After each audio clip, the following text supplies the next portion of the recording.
Muy bien, pues hemos leído bastante del capítulo 7. Es un reto predicar este capítulo porque son 60 versículos. Dices, ¿cómo lo hago? ¿Verdad? 60 versículos. Bueno, hemos leído 50, hemos avanzado bastante y vamos a tratar un poquito, muy por encima, estos 50 versículos que hemos leído ya, y después pues concluiremos con los siguientes 10, los últimos, la conclusión de este capítulo. En los últimos capítulos del libro, del capítulo 6 del libro de los Hechos, vimos a Esteban siendo acusado como blasfemo. Estaban aquellos de la sinagoga de los libertos que acusaron a Esteban de blasfemo y consiguieron hacer tal revuelo que Esteban fue conducido ante el Sanedrín, la autoridad máxima en el pueblo de Israel en aquel tiempo, la autoridad política religiosa de la nación de Israel, y allí fue llevado delante del Sanedrín, y es donde transcurre pues todo lo que hemos leído en estos versículos. Esteban, como digo, fue acusado de blasfemia, fue acusado de hablar contra Moisés, contra la ley, contra el templo, y vemos a lo largo del capítulo, y lo vamos a ir viendo un poquito, cómo realmente eran acusaciones falsas, como él tenía un gran respeto por la ley de Dios, por el Señor, respeto por Moisés, respeto por los profetas, y por las escrituras, por el templo. Y vemos cómo eran acusaciones totalmente falsas. Este capítulo ha sido normalmente llamado la defensa de Esteban, la defensa de Esteban. Pero vemos que más que una defensa personal de su inocencia, lo que hace Esteban es una defensa del cristianismo. No lo vemos defenderse a él, vemos defender la fe y el transcurso de la historia del pueblo de Israel y cómo Dios ha obrado. Así que realmente Esteban está haciendo esa defensa del cristianismo. Se muestra como precursor de los apologistas cristianos. Apología cristiana es la defensa de la fe, de la sana doctrina, de las Escrituras. Y es lo que Esteban está haciendo en este capítulo. En el contexto de Esteban, la defensa eran las promesas de Dios en el Antiguo Testamento en relación al Señor Jesucristo y su cumplimiento en aquel tiempo. En Cristo se cumplen las promesas de las profecías del Antiguo Testamento. El Nuevo Testamento siempre mira al Antiguo Testamento. Cuando vas leyendo el Nuevo Testamento te das cuenta, siempre está mirando y citando al Antiguo Testamento, como dijo el profeta. Como dijo el profeta, en varias ocasiones sale en este capítulo, como dijo el profeta, siempre mirando al Antiguo Testamento. Es por eso que Esteban hace una extensa disertación histórica de cómo el Dios soberano ha tratado con su pueblo. Una extensa disertación. Dice un comentarista que la afirmación de la fe en el Antiguo Testamento a menudo se asocia con una recitación de la intervención divina en la vida de Israel. Eso era la afirmación de la fe. ¿Qué es lo que está haciendo Esteban? Afirmando la fe. Afirmando la fe. El Dios de la gloria comienza en el versículo 2 y empieza desde el mismo origen de la nación de Israel, cuando Dios llamó a Abraham. Y vemos cómo hace esa defensa ante el Sanedrín.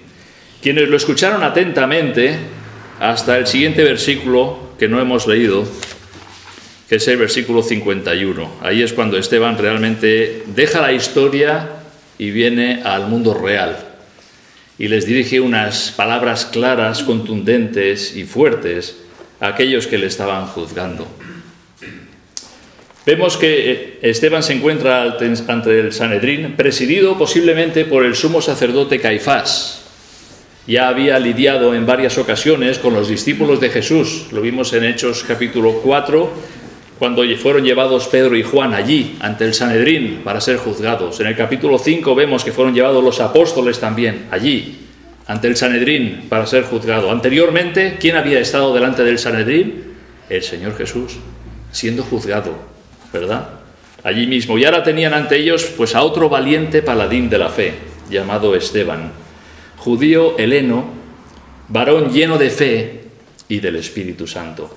Vemos en este capítulo, en estos 50 versículos que hemos leído, cómo Esteban hace ese resumen histórico. Vemos cómo habla de Abraham, habla de Isaac, habla de Jacob, habla de los 12 patriarcas, habla de José, habla de Moisés, habla de Josué, de David, de Salomón, más adelante de los profetas. Habla de muy diferentes lugares. Dios llamó a Abraham estando en la tierra, en Mesopotamia, nos dice, ¿verdad? Nos habla de Mesopotamia, nos habla de la tierra de Canaán, la tierra de Egipto, la tierra de Madián, donde habitó Moisés por 40 años. Nos habla del desierto, nos habla de Babilonia, nos habla del templo en Jerusalén. Muchas personas, muchos lugares. Y empieza esa disertación en el versículo 2 diciendo, el Dios de la gloria. Versículo 2, y él dijo, varones hermanos y padres, oíd, el Dios de la gloria. El Dios poderoso y eterno es quien ha obrado por medio de su pueblo para traer a este mundo un poderoso Salvador. El Dios de la gloria. El Dios de la gloria que no duerme y que no está ausente de lo que sucede en nuestro mundo. El Dios de la gloria que diseñó un plan de redención. Y vemos todo ese proceso en el Antiguo y en el Nuevo Testamento. Una de las promesas que Dios dio a Abraham en Génesis 22 es, en tu simiente serán benditas en ti todas las naciones de la tierra. Y ahora había llegado ese momento. Ahora había llegado el cumplimiento de esas promesas que Dios dio a Abraham. Ahora en Cristo no solo la nación de Israel era el pueblo de Dios, sino todos los gentiles tenían acceso a venir a tener comunión con Dios. En Cristo y por la fe. Esa misma fe que justificó a Abraham, ¿recordáis aquel pasaje? Creyó Abraham a Dios y le fue contado por justicia. Y Abraham fue salvo por la fe en el Señor Jesucristo, aquel Mesías que había de venir, de su simiente, cuando Dios le dio la promesa y aún no tenía hijo, y era de 100 años, y su mujer anciana ya, y estéril. Y creyó a Dios y le fue contado por justicia. De la misma forma que nosotros somos salvos es por la fe en la misma persona, en el Señor Jesucristo. Nosotros lo vemos de una forma histórica. Abraham lo veía como una forma profética, aquel Mesías que Dios había prometido y cuya bendición alcanzaría al mundo entero. La fe en el unigénito Hijo de Dios. No hay justificación sin Cristo. No hay nadie que pueda ser declarado justo delante de Dios si no se refugia en Cristo. ¿Pero qué hizo el pueblo de Israel como nación? Ellos rechazaron a Jesús. En Juan capítulo 1 dice, a lo suyo vino y los suyos no le recibieron. Rechazaron a Jesús. No creyeron que Él era el Mesías prometido, lo despreciaron y lo crucificaron. Esteban en su disertación muestra el corazón del pueblo de Israel en aquel tiempo con dos ejemplos muy claros. Uno es el ejemplo de José, versículos 9 y 10. Dice, los patriarcas, movidos por envidia, vendieron a José para Egipto, pero Dios estaba con él y le libró de todas sus tribulaciones y le dio gracia y sabiduría delante de Faraón, rey de Egipto, el cual lo puso por gobernador sobre Egipto y sobre toda su casa. El ejemplo de José. José es un tipo del Señor Jesucristo, despreciado y desechado por sus propios hermanos. Sus propios hermanos hablaban de matarlo, tenían envidia de él y lo vendieron como un esclavo, ¿verdad? A los ismaelitas que pasaban por ahí, lo vendieron como esclavo y fue llevado como esclavo a Egipto. ¿Pero qué nos dice este pasaje? Pero Dios estaba con él y lo libró en todas sus tribulaciones y le dio gracia. Y como aquel esclavo que había sido despreciado por sus hermanos llegó a ser el señor de Egipto. Llegó a tener el control de todo lo que se sembraba, de lo que se recogía, lo almacenaba, lo cuidaba y el Señor lo colocó en aquel lugar, ¿verdad? De estar despreciado. ¿Recordáis el pasaje? Sus hermanos lo metieron en aquel foso, ¿verdad? En aquel pozo. Y hablaban, ¿qué hacemos? ¿Lo matamos, lo vendemos, lo matamos? Y el Señor estaba con José y lo puso como señor de Egipto. Aquellos hermanos que despreciaron a José, años más tarde tuvieron que inclinarse ante él y pedir perdón por su desprecio. El Señor es quien controla la historia y quien controla incluso la vida nuestras vidas. Lo hizo con José, ¿verdad? Aquel joven que fue colocado allí. Y aquí lo da en esta defensa de la fe, Esteban. José, despreciado por sus hermanos. ¿Cómo sonaría esto en el Sanedrín, verdad? Más adelante les da otro ejemplo, versículo 26. Dice, y al día siguiente, aquí está hablando de Moisés, y al día siguiente se presentó a uno de ellos que reñían y los ponía en paz, diciendo, varones, hermanos sois, ¿por qué os maltratáis el uno al otro? Entonces el que maltrataba a su prójimo le dijo, diciendo, ¿quién te ha puesto por gobernante y juez sobre nosotros? Esto es Moisés. Moisés milagrosamente salvado en un tiempo donde los bebés eran asesinados, criado en palacio. De alguna forma Dios puso en el corazón de Moisés el querer liberar a sus hermanos de la esclavitud, pero fue rechazado por sus propios hermanos hebreos. Fue rechazado. ¿Quién te ha puesto a ti por gobernante o juez? ¿Quién? Y cuando Moisés escuchó que le acusaban como había asesinado a un egipcio, él huyó, se fue a la tierra de Madián. Y vemos como en el versículo 35 dice Esteban, a este Moisés, a quien habían rechazado diciendo, ¿quién te ha puesto por gobernante y juez? A este lo envió Dios como gobernante y libertador por mano del ángel que se le apareció en la zarza. ¿A quién? Aquel que fue rechazado.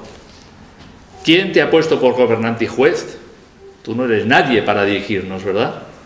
Huyó a Egipto, a ese que fue rechazado, Dios lo levantó y lo envió a la tierra de Egipto para liderar la liberación del pueblo de Israel. Jesús, el Hijo de Dios, vino y fue rechazado por su propio pueblo, por sus hermanos. ¿Veis la analogía? ¿Veis lo que está diciendo Esteban? Con toda su narración del Antiguo Testamento, a José lo despreciaron, pero Dios lo exaltó. A Moisés lo despreciaron, pero Dios lo llamó para liberar al pueblo. A Jesús lo habéis despreciado. Esa es la defensa que él está haciendo. Pero ese mismo Jesús que ha sido despreciado volverá. Y nos dice la Escritura que ante él se doblará toda rodilla y toda lengua confesará que Jesucristo es el Señor, para gloria de Dios Padre. Esteban, con todo este relato histórico, demuestra que las acusaciones que habían vertido sobre él eran totalmente falsas. Como he mencionado, muestra un gran respeto por el Señor, por la historia de Israel, por la ley, por los profetas, y vemos cómo hace énfasis en que Dios no está limitado a un lugar. Como se apareció a Abraham en Mesopotamia, a Moisés en la tierra de Madián, a Israel en Egipto, en el desierto, en el templo. Dicen los versículos 47 al 50, mas Salomón le edificó casa, si bien el Altísimo no habita en templos hechos de mano, como dice el profeta. El cielo es mi trono, y la tierra el estrado de mis pies. ¿Qué casa me edificaréis? Dice el Señor. ¿O cuál es el lugar de mi reposo? ¿No hizo mi mano todas estas cosas? Esto es lo que cita, ¿verdad? Salomón le edificó casa, pero el profeta, este profeta es Isaías, en el capítulo 66 y versículo 1, es este que nos cita aquí Esteban. El cielo es mi trono. Lo que santifica un lugar es la presencia de Dios y no el lugar en sí mismo. La presencia de Dios. Quita el calzado de tus pies, le dijo en la tierra de Madián a Moisés, porque el lugar donde estás es tierra santa. ¿Qué tenía aquella tierra más que otra? La presencia de Dios en aquel momento. Y así lo vemos en el desierto, así lo vemos en los días de Jacob, en los días de Moisés, así lo vemos a través de la historia. Lo que santifica un lugar es la presencia de Dios, no el lugar en sí. ¿Qué pasaba en aquel tiempo? Ellos tenían el templo como lo más glorioso, lo más hermoso, como lo máximo, pero estaban adorando, en cierta manera estaban adorando aquellas piedras, se habían olvidado en sus corazones del Dios de Israel. Y así les muestra cómo Dios no está limitado a un lugar. A Dios no podemos enjaularlo en una jaula, aunque sea de oro. El Señor es dueño y Señor del universo entero. Y nuestro mundo no es otra cosa más que una mota de polvo en medio del universo. Dice el Señor, y la tierra es el estrado de mis pies. La tierra es el estrado de mis pies. Esteban cita también en el versículo 37, un versículo muy importante. Versículo 37. Este Moisés es el que dijo a los hijos de Israel: profeta os levantará el Señor vuestro Dios de entre vuestros hermanos, como a mí. A él oiréis. Esto lo dijo Moisés. Profeta os levantará el Señor. No fue el primero que lo citó.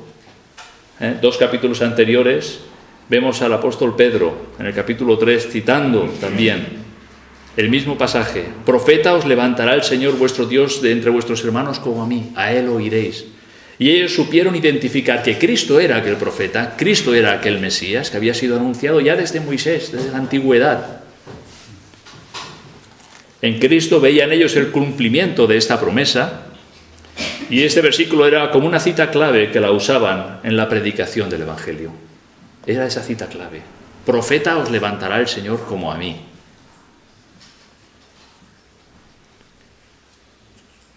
¿Qué es lo que pasaba? Hicieron con Jesús lo que sus hermanos habían hecho con José, lo despreciaron. O con Moisés, no querían a Moisés como líder o gobernador sobre ellos. Ahora entramos en el versículo 51, y aquí es cuando, después de hacer todo este análisis histórico, Esteban cambia. Esteban, que está delante de un tribunal que le puede condenar a muerte, dice: duros de cerviz e incircuncisos de corazón y de oídos, vosotros resistís siempre al Espíritu Santo como vuestros padres, así también vosotros. Qué palabras, ¿verdad? Después de estar hablando de Moisés, ¿verdad?, de Abraham, el Dios de la gloria, y todo el desarrollo histórico de la nación de Israel, ahí viene Esteban y les dice: duros de cerviz. Y no es que tuvieran problemas cervicales, La cerviz es esto, ¿verdad? No es que tuvieran problemas cervicales. Lo que tenían era un problema de orgullo, de altivez, duros de cerviz. No sois capaces de inclinaros ante Dios, de humillaros delante de Dios, de reconocer cómo Dios ha obrado en la historia y aún en este tiempo. Duros de cerviz. No eran capaces de reconocer la obra de Dios en la historia de su pueblo, ni el cumplimiento de las promesas del Antiguo Testamento. Y les dice: incircuncisos de corazón y de oídos. ¿Qué les está diciendo? Incrédulos, desprovistos de fe, de oídos sordos a los profetas de la antigüedad, ciegos, guías de ciegos. Todo eso le está diciendo aquel tribunal, al Sanedrín. Duros de cerviz e incircuncisos de corazón y de oídos. Rechazaron y despreciaron a Cristo. Recordemos aquel pasaje que dice: la piedra que desecharon los edificadores ha venido a ser cabeza del ángulo. Y es lo que hicieron con Cristo. Lo despreciaron y lo desecharon. Sin embargo, es cabeza del ángulo. Lo más importante, la piedra preciosa, sobre la que descansa nuestra fe. Aquellos que habían escuchado a Esteban, o que escuchaban a Esteban, habían tenido ante sí a Jesús mismo, y habían oído por boca de Pedro el Evangelio, y ahora por boca de Esteban. La actitud que tenían era la que ahora les dice Esteban, al final del versículo: vosotros resistís siempre al Espíritu Santo. Incrédulos. Resistís siempre al Espíritu Santo, como vuestros padres. Eran descendientes de Abraham en cuanto a la carne, pero no en cuanto a la fe. Resistir a los mensajeros de Dios es resistir al Espíritu Santo. Y esto lo puedes ver en todo el Antiguo Testamento. los profetas que venían al pueblo: así dice Jehová. Y los profetas daban el mensaje y el pueblo no querían oírlo. Cállate, no hables en el nombre de Jehová. No estaban rechazando al profeta, estaban rechazando al Señor, estaban resistiendo al Espíritu Santo. Versículo 52: ¿a cuál de los profetas no persiguieron vuestros padres y mataron a los que anunciaron de antemano la venida del justo, de quien vosotros ahora habéis sido entregadores y matadores? Sois igual que vuestros padres.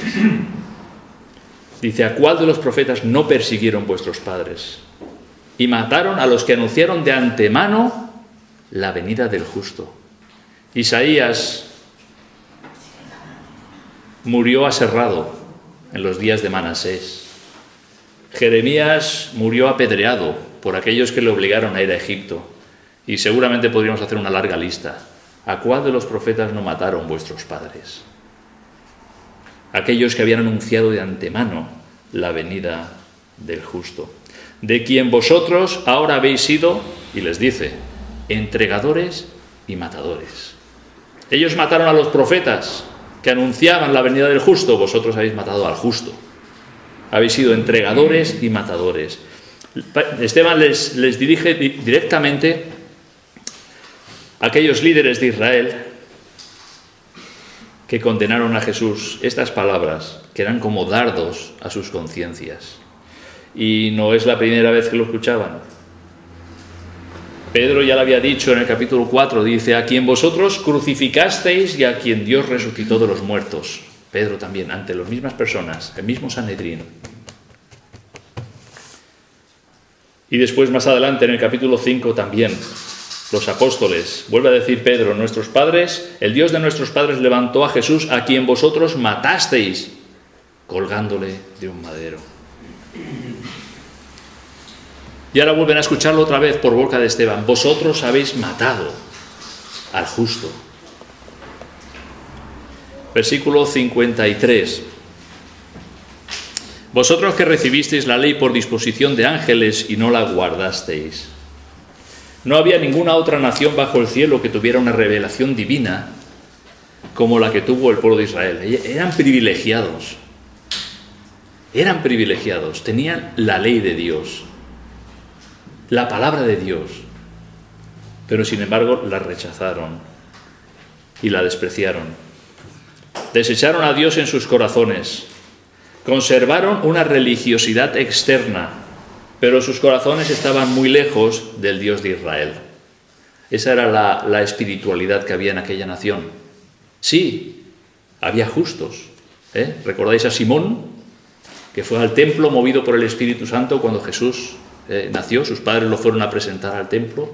Estaba Simeón, estaba Ana, había otros por aquí y por allá, pero como nación se habían alejado tremendamente de Dios. Y dicho sea de paso, ese es un peligro en el que nosotros podemos caer.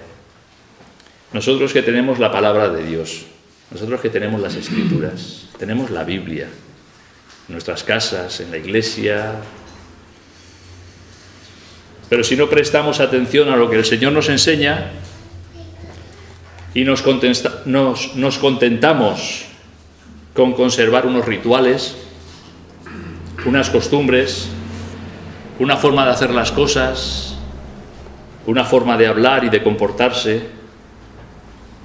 pero tener unos corazones fríos para con Dios, ¿verdad? Es lo que le pasó a Israel.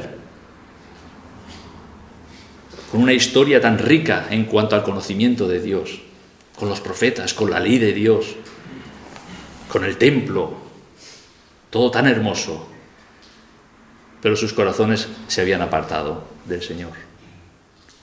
Y entonces es una llamada de atención también para nosotros. Podemos considerarnos bendecidos por Dios, podemos abrir las Escrituras, podemos leer en ellas, podemos aprender. Tenemos la oportunidad de andar en ese camino que el Señor tiene para nosotros, de santidad, de apartarnos de las cosas de este mundo, de saber discernir lo bueno de lo malo, y quizás pues nos conservamos o nos contentamos con una religiosidad externa, de fachada, de voy a la iglesia, que doy gracias por los alimentos. Hacemos estas cuatro rituales que tenemos como cristianos, pero quizás nos dejamos al Señor fuera, ¿verdad?, de nuestros corazones. Y es una exhortación a considerar.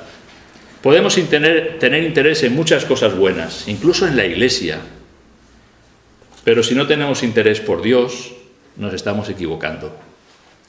Israel tenía un gran interés por el templo, ¿verdad? El templo, qué lugar más hermoso. Señor, ¿has visto estas piedras? Y el Señor les dice, no quedará piedra sobre piedra, ¿verdad? ¿Qué dice el Señor? Este lugar tan bonito, tan sagrado, ¿verdad? Tan sublime.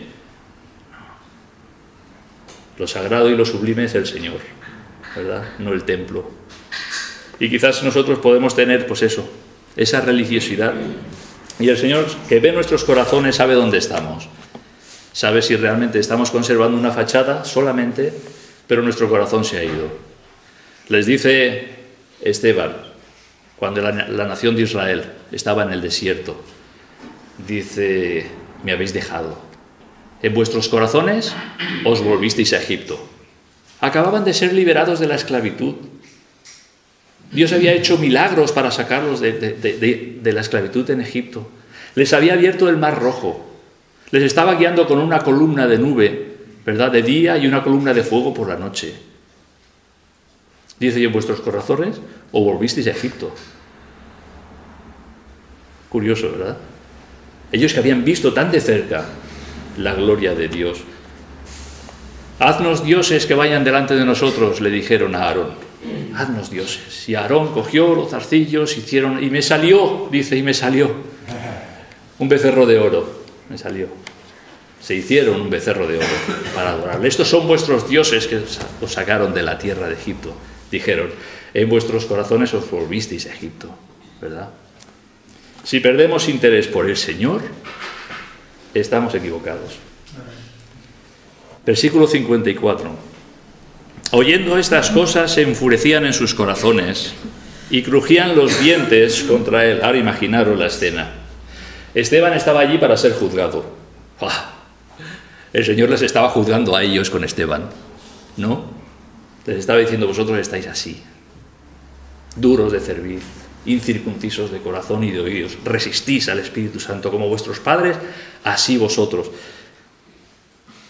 Oyendo estas cosas se enfurecían en sus corazones y crujían los dientes contra él. Ahora imaginaros la escena.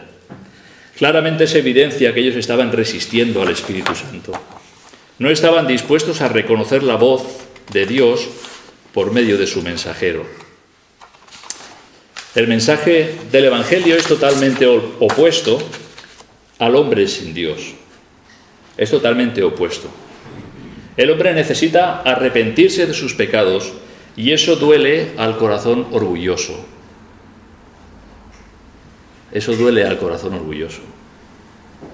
Porque eso significa un reconocimiento de estar equivocado.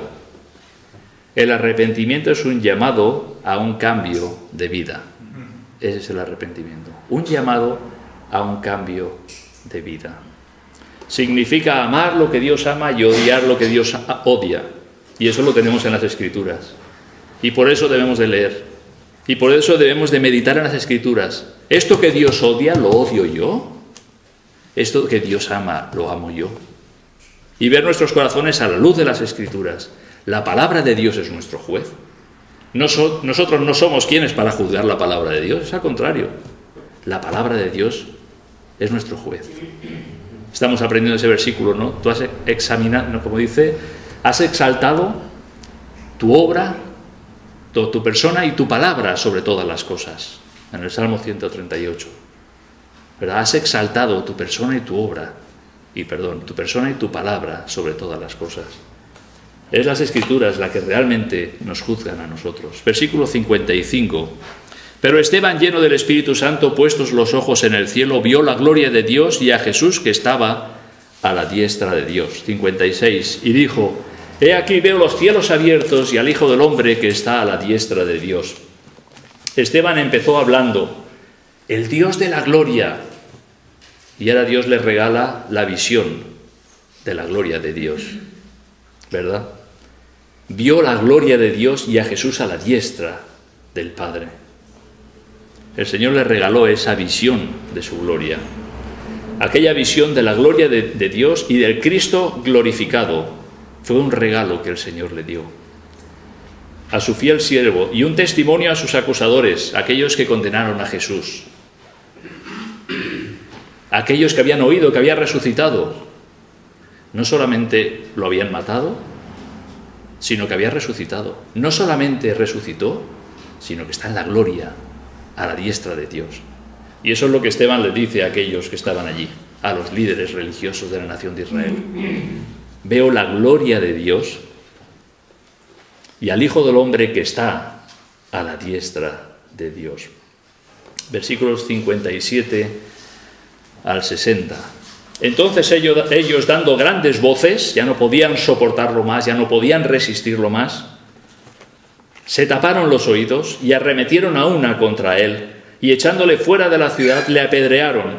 Y los testigos pusieron sus ropas a los pies de un joven que se llamaba Saulo, y apedreaban a Esteban, mientras él invocaba y decía: Señor Jesús, recibe mi espíritu. Y puesto de rodillas, clamó a gran voz: Señor, no les tomes en cuenta este pecado. Y habiendo dicho esto, durmió. Esteban dio un valeroso testimonio de Jesús, el Cristo.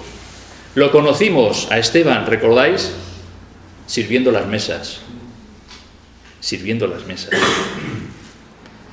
Y con el mismo espíritu que Esteban servía en las mesas, defendió el Evangelio. Y aún con su muerte glorificó al Señor. Aquel tribunal lo condenó a muerte, pero no había nada que lo pudieran separar del amor de Dios, que es en Cristo Jesús. Incluso al final, en las últimas palabras de Esteban, fijaros cuánto se parecían a las palabras de Jesús. Señor Jesús, recibe mi espíritu, decía Esteban. Jesús oró: Padre, en tus manos encomiendo mi espíritu. Versículo 60. Señor, no les tomes en cuenta este pecado. Jesús oró: Padre, perdónalos, porque no saben lo que hacen. La voluntad de Dios es hacernos conforme a la imagen de su Hijo. Y podríamos decir en la vida de Esteban que llegó a tal similitud que el Señor ya le dijo: vente conmigo, ¿verdad? Como que ya había llegado tan cerca de comunión con el Señor. ¿Recordáis? En el Antiguo Testamento dice: y Enoc caminó con Dios, ¿verdad? Y le traspuso Dios y lo llevó. Y ya se lo llevó con él. Y aquí parece ser que la vida de Esteban dio tal testimonio del Señor, anduvo tan cerca del Señor, tan lleno del Espíritu Santo, tan en comunión con su Dios, que ya el Señor le dijo: vente conmigo, a través del martirio. Es lo que Dios escogió para él. ¿Lo podía haber el Señor salvado? ¿Podía haber el Señor salvado a Esteban? Sin duda, ¿verdad? Dios Todopoderoso. Jesús, cuando fue llevado a la cruz, dice que podía haber orado a su Padre y hubieran venido 12 legiones de ángeles. ¿Hay poder en el Señor para salvar a los suyos? Y tanto. Pero el Señor quiso que él pasara a través del martirio y recibirlo en gloria. Y de la misma forma que el Señor dio su vida, Esteban dio también su vida por su Señor. Tenemos el ejemplo de un hombre lleno del Espíritu Santo, conocedor de las Escrituras, lo vemos allí, disertando, ¿verdad? El Dios de la gloria se apareció a nuestro padre Abraham y toda la historia del pueblo de Israel, conocedor de las Escrituras, dispuesto a a servir a las mesas y dispuesto a defender la fe. Pasó a la historia como el primer mártir de la Iglesia, el primero de miles. Pero la Iglesia sigue adelante, indestructible y victoriosa, porque el Señor ha vencido. Y no hay quien vaya a poder terminar con la Iglesia. El Señor la lleva adelante. Y añade cada día a la Iglesia a aquellos que han de ser salvos, ¿verdad? El Señor edifica su Iglesia y la lleva adelante. Acabo con 3 pensamientos muy breves. La Iglesia es la única institución que proclama la verdad de Dios en el mundo. Piensa un momento. La Iglesia es la única institución que proclama la verdad de Dios en el mundo. No lo dicen los gobiernos, no lo dice la prensa, ni la educación, ni las universidades, ni los científicos, ni investigadores, ni. La Iglesia es la única que proclama la verdad de Dios en el mundo. La Iglesia es columna y baluarte de la verdad. Dijo el apóstol Pablo en 1 Timoteo 3:15, columna y baluarte de la verdad. Si la Iglesia calla, y la Iglesia somos tú y yo, si somos salvos en el Señor, si la Iglesia calla, si tú y yo callamos, escondemos la única luz de que dispone nuestra sociedad. Pensémoslo por un momento. Si los cristianos nos callamos, la verdad no circula. Somos los cristianos los que llevamos ese precioso mensaje del Evangelio. Y Esteban tuvo la oportunidad de hacerlo delante de aquel Sanedrín. Y nosotros tenemos la oportunidad de hacerlo delante de nuestro compañero de trabajo, de nuestros familiares, de nuestros conocidos, las personas que el Señor pone delante nuestro. Si nosotros callamos, la Iglesia calla, la verdad no circula. Por eso el Señor dijo a sus discípulos, id por todo el mundo y predicad el Evangelio a toda criatura. Y es un privilegio y una responsabilidad que tenemos como hijos suyos, de que la verdad corra, que circule, que podamos repartir tratados, que podamos sembrar, como lo expresan las Escrituras, el sembrador salió a sembrar, que podamos sembrar ese mensaje glorioso del Señor Jesucristo y dar testimonio de Él en medio de esta sociedad, porque si no, no hay otra luz. No hay otra luz. El Espíritu Santo en la vida de los cristianos. Esa es la única luz que hay en este mundo. Pues lo dejamos aquí, que el Señor os bendiga. Amén.